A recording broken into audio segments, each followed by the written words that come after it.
What's up, YouTubers and He-Man fans? Welcome back. Today we're going to be taking a look at yet another Masters of the Universe Revelations figure. This time we're looking at the Deluxe TRAPJAW figure. I recently got this through Entertainment Earth. And as we always do, we're going to take a look at the packaging first. Looking at the packaging, you can see got a nice big large window here, and I apologize for the glare. But you can actually see some of the products inside. Of course, TRAPJAW, his motherboard cloak, some accessories over here on the right, and on the left is some additional hands and some soft goods. As I flip the box to the side, we can see the word TRAPJAW, evil and armed for combat. Now I really like looking at the back of these packagings because of the artwork, and here you can see a really fantastic picture of TRAPJAW. Over on the right here is a little bit of a bio. Feel free to pause the video and read that if you like. Of course, across the bottom is all the other figures in this particular wave. I really am anxious to get my hands on Merman. He's another one of my favorite characters. Alright, now let's take a look at the other side of the box here. See if I can't get this on camera, and might have to tip this sideways so you can see the actual full picture. And here's another fantastic drawing of TRAPJAW. And of course, we're going to swing it back around to the front. So if you're a mint in box collector, fantastic way to display this figure on your shelf, but we're going to open him up and check him out. Alright, with everything laid out on the desk here, we're going to go over each and every one of these accessories that he comes with. Now, just like the Triclops review I did, feel free to check that out, he comes with this really fantastic maroon soft goods cloak. I'm a sucker for soft goods, if you didn't know. This has a Velcro latching system on it, and that's so you can easily put it on and off the figure. Next, we'll take a look at his included sash. And just like the Triclops figure, this is in black and red. They actually textured the inside of this thing. I really love the flat black and the molded in wrinkles. Nice and pliable, so no fear of this thing breaking. Alright, I'll grab the belt next. Here you can see it has a silver buckle with some silver highlights on the top and bottom of the band, the black band. This is just a post and hole system. Nice and pliable, so again, not going to break. Let's go over here and we'll look at his additional left hand. This is an open grasping hand or slapping hand, and I just want to show you that this is articulated. Alright, for his additional right hands or attachments, he has this devastating looking hook with silver paint and black highlights. Right there is a hole, and that's so you can put it on the right forearm. We'll get into that in a little bit. Next, he has a set of pincers or grabbing claws, which are really nice looking. Again, silver highlights on the claw part and a flat black or almost a flat gunmetal hue to the plastic here. Same attachment system. And of course, if you know TRAPJAW, these are a callback to the actual original figure. Alright, I'm going to take all these accessories and just get them out of the way for a moment. And I want to bring TRAPJAW in close to the camera so you can see all the fantastic paint and sculpt included on this particular figure. Now, I really enjoy the paint palette that they chose from. I don't think the green is too bright, and I don't think the blue is too dark. I think it actually came out wonderful. Let's start with the head sculpt first. Now, I know when they released the first product images of this figure, people were actually concerned about what his face was going to look like. Let's start with the helmet first. He has this nice fuchsia looking helmet with some silver buttons on it, and of course that O-ring on top. The articulated jaw here opens nice and wide, and I'm going to open this up really wide so we can take a look at that face, and I'm going to be honest with you, it's really not that bad. Considering those product images really had me concerned as well. But I don't think it looks that bad. Nice green face. Nice and scary looking. Moving on down, you can see the sculpting on his chest here with that same dark gunmetal armor on his upper right pectoral area. I really love the skull on this belt, and they really called back to the original with this. Nice fantastic detail with the skull and buttons. Of course, he has a brown flexible loincloth. Has the same color green on his upper thighs here. Almost a built-in armor of some type. Look at these nasty looking knee pads or shin pads. Coming down to the feet. Really great looking detail on top of the boots. Looking at his upper left shoulder, there's a button up here which calls back to the animated series. Of course, he's got the green forearm armor right here. Coming around to the back. Nothing much going on back here, except you can see the buttons over his left shoulder and, of course, the armor that swings around to the other side. Now, the more interesting arm right here. You can see the more interesting looking spear type of gadget right here. And, of course, there's a scope on top, which looks like this thing would actually shoot out. Unfortunately, it does not. It's all one piece. Really great looking attachment. Now looking at the other attachments. These are articulated. They do spin in this fashion. I just wanted to point that out for you. Now coming back around to the front. You close up his jaw here so he's not sticking his tongue out on camera. So far, I'm really excited to finally get my hands on TRAPJAW. I've been looking forward to this figure. And my army's starting to grow. One thing of importance I really want to point out is before you start pulling these arms off, you definitely want to heat these up. Now I warmed this up with a blow dryer, and as you can see, this peg is rather tiny, and if you try to pull this thing off cold, I guarantee you that's probably going to snap off. One thing of note, each one of these has an actual hook, and these actually do hook onto his upper belt. Thought that was fantastic that they added this. Now, I'd like to put this on, but as I said, without warming this up, I'm afraid I'm going to break it. Let's take this and hook this on his belt. That just latches on nice and secure. And I thought this was a great callback. He can actually carry all his accessories. This is what he looks like with these on his belt. And what I'm going to do is, I'm going to pause the video for a second. I'm going to take this and really warm it up with my blow dryer and pop that on. And we'll see what that looks like with the hook on his hand. Alright, we're back, and what I did is I actually warmed this up quite a bit because this plastic is relatively thick. And by doing so, this just slides on real easy. I can't stress enough how much you want to heat these things up so you don't break your figure.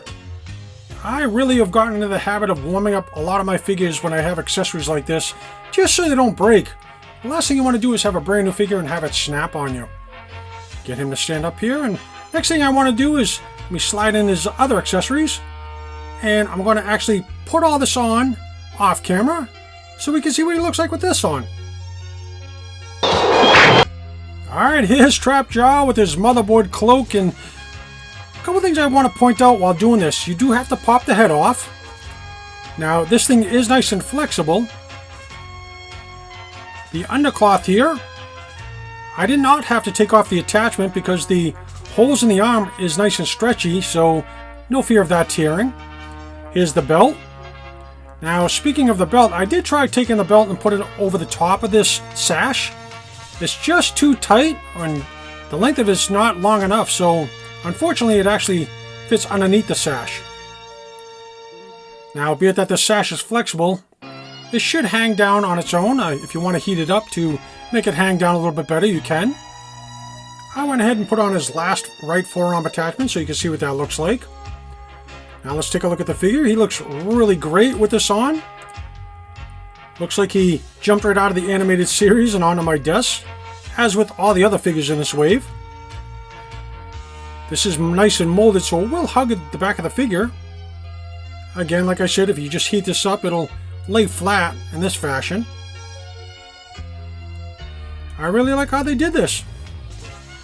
Now, with anticipation of getting TRAPJAW, I wanted to stand him next to his new cult leader. And I think that these two figures complement each other really well.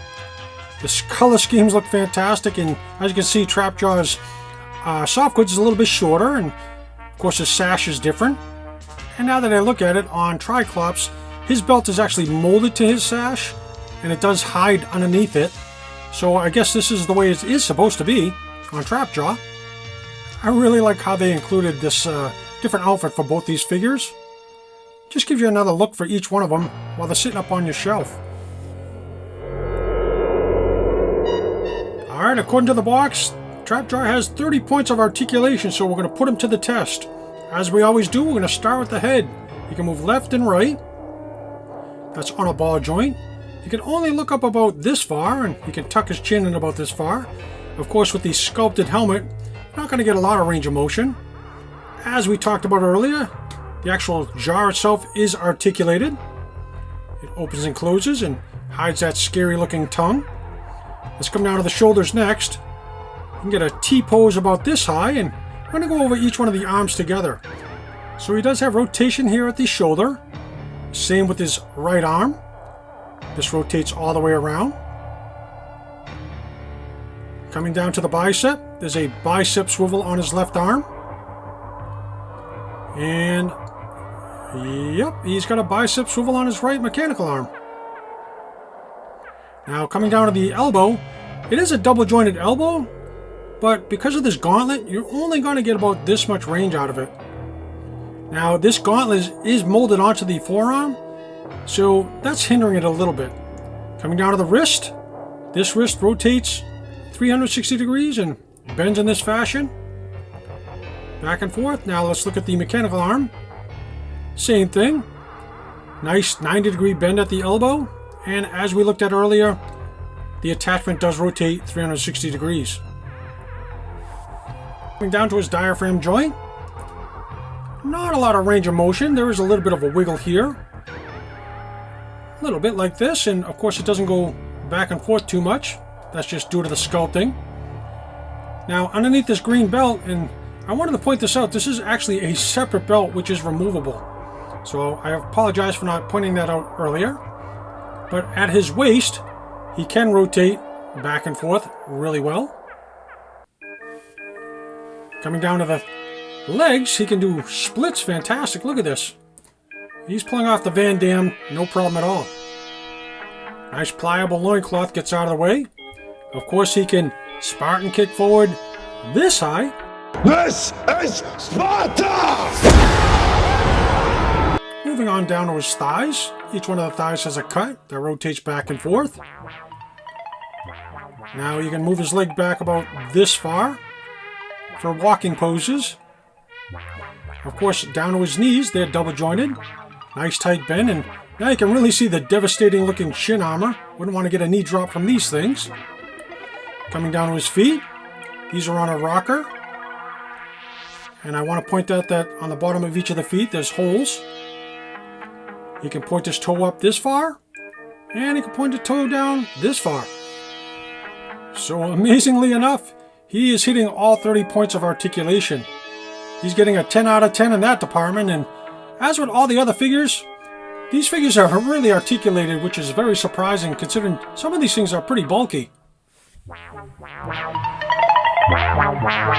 we're going to wrap up this video by doing some comparisons, and the first thing I'm going to do is bring in his new cult leader and partner in crime, Triclops. I'll bring in his former leader, Master, Skeletor. Let's grab Scareglow next. We'll put him back here, and I'll see if I can't get all these guys on camera. Next, let me reach over here and grab in the biggest figure we have, which is Skelegod. Stand him up in the back here. Alright. Let me grab Stinkor. Stand him up on the end. I'll grab Beastman next. We'll put him over here next to Scareglow. How about Faker? Let me grab him. Put him on the end. Let me slide him in a little bit so you can see him. We're definitely running out of room now. Alright, let's grab Spikor and set him in the back. He's another figure with removable pieces and parts for his right forearm that attach. Let's get him in on camera. And last but certainly not least, let's grab Evelyn. Where are we going to put her? Now let's slide her right there. Here's all the bad guys that I actually have in my collection, and I have to say, now that they're laid out on the camera here, I have way more bad guys than good guys. So this gives you a good look at what TRAPJAW looks like next to his evil Eternian brethren. And with that, that's going to wrap up my review of the deluxe release TRAPJAW figure from the Masterverse line. This figure is absolutely fantastic. I love how they included the attachments for his right forearm. He can actually carry them on his belt. And he has the soft goods for the motherboard coat. The only gripe I might have or might want to add, again, is that small peg on his right forearm. You definitely want to heat up those parts before pulling and pushing that thing on so you don't snap or break your figure. And as always, I really like to thank you for watching. If you like what you see, join the community and hit that subscribe button and hit that bell for future notification of upcoming videos. I really want to thank everybody for swinging by and checking out all my videos. It's been a blast thus far. And, of course, most importantly, help a fellow collector out and share your knowledge.